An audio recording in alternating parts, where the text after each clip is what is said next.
Бүгүн өлкө аймагында жаңы 9 мектеп жана 2 бала бакча ачылды.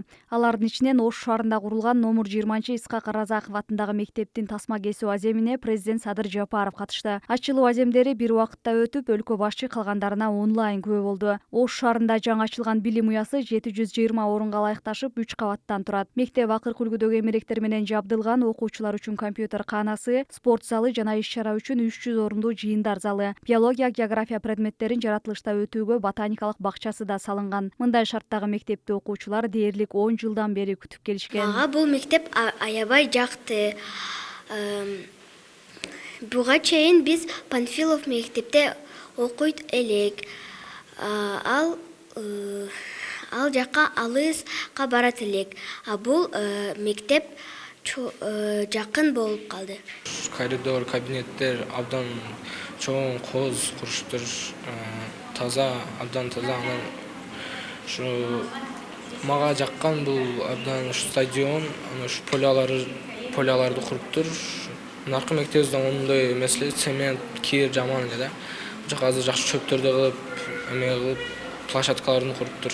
Билим уясынын имаратында атайын мектеп жамааты үчүн медициналык каана да ачылган. Мында балдар, мугалимдер жеринде медайындын кароосунан өтүшөт. Ошондой эле тиш дарыгеринин кызматын да пайдалана алышат. Бул жерде атайын адистетилген бир стоматолог отурат, врач-терапевт отурат. Бул социальный поликлиникадан берген мейрман эже, андагы бир мейрман эже. Бул жерде 3 адам иштейбиз.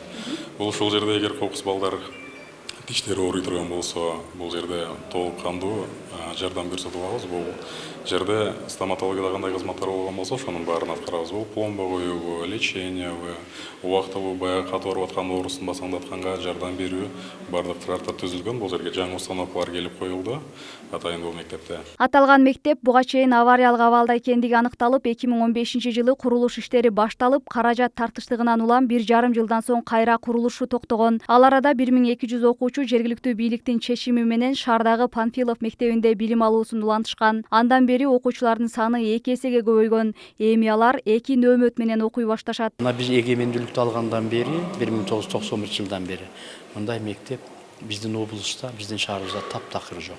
Бул таптакыр башкача долбоор. Анткени бул долбоорду ошол Россия Федерациясы, Москва ошол жактан чийилген, ошол жактан келип туруп анан куруучулар ошол долбоорду ишке ашырды. Биз 10 жылдан бери ушу мектептин курулушун күтүп, ошол жерде окуп келдик. Бирок ошол эски имаратта башка мектепте бир батирде турган сыяктуу окусак дагы окуучуларыбыз республикалык олимпиадада, жалпы республикалык тестилөөнүн жыйынтыгында, чет өлкөлүк окуу жайларга окууга тапшырууда биз шаарда биринчиликтен түшпөй келдик ушул күнгө чейин. Билим берүү жана илим министри толук шарт менен мектептердин салынып жатканы билим берүү тармагына болгон алгылыктуу көңүл буруу деп эсептейт. Ошону менен катар жаңы муундарды эл аралык эмгек рыногунда билим сапатын көтөрүү боюнча артыкчылыктуу багыттардын бири экендигин билдирди. Мына бул мектеп менен катар сиз өзүңүздөр көрдүңүздөр, эң акыркы, эң жакшы шарттар түзүлгөн. Бул жерде бүтүндөй санитардык гигиеналык шарттар же туалет ичинде спорт залдарынын баары бир эми сырттагы спорт залын көрдүңөр, ошон ичтеги, ошондой эле мына воркаут площадканы көрүп турасыңар, жүгүргөн спорт таянчасын көрүп турасыңар, бир нече чоң мүмкүнчүлүктөр берилди. Ошол эле учурда ушул салынып жаткан мектеп мына Ош областында 2 мектеп, алайда Баткенде ачылып атат. Ошол учурда Чүйдө, Сокулукта, Бишкек шаарында, Төмөнкү Аларчада, Ысык Көл областынын Каракол шаарында 2 бала бакча, Түп районунда 2 мектеп, Ак Суу районунда 1, Семеновка, Жоса Колесников атындагы эски имараттар салынып жатат.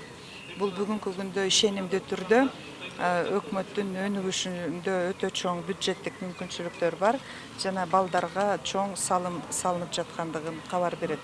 Жылдан жылга билим берүү тармагына масштабтуу түрдө көңүл бурулууда. Алсак акыркы 3 жылда 315 мектеп, 69 бала бакча салынган. Ошондой эле окуу китептери үчүн 152 миллион каражат жумшалган. Азыркы учурда сапаттуу билим берүү бул туруктуу өнүктүрүүнүн эң ишенимдүү пайдалуу болуп, жаштардын жаркын келечегине жол ачууда. Мындан улам биз дүйнөлүк санарип жана нанотехнологиянын агымына жигердүү аралашууга басым жасап жатабыз. Өлкөбүздүн келечеги үчүн билим берүү тармагына дыкат көңүл буруп, заманбап мектептерди куруп, капиталдык ремонттордон өткөрүп, окутуунун жаңы технологиялары менен билим берүү уюмдарын жабдуу негизги максаттарыбыздын бирине айланды. Бул үчүн бардык күч аракеттерди жумшап жатабыз. Татыктуу билим берүү үчүн сапаттуу мектептерди куруу учур талабы болгондуктан мындан ары дагы жаңы мектептер курула бермекчи. Ачылуу аземде президент Садыр Жапаров өлкөдө кадр саясаты түп тамырынан бери өзгөртүүгө багыт алгандыгын билдирди. Мындан ары дарамети жетпесе да тааныш билиш болуп жумушка орношуу деген тема жабылаарына үмүт артаарын кошумчалады. Ал үчүн Акылман лицейинде мамлекет үчүн кадр тапталып жатканын кубануу менен белгиледи. Бирок анын жемишин 20-30 жылдан соң күтүү керектигин айтып өттү. Бул өз кезегинде билимдүү коомду тарбиялоого болгон кадам болуп эсептелет. Сымбат Абдакимова, Норуз Бакытбек уулу, Ош Бирим жаңылыктары.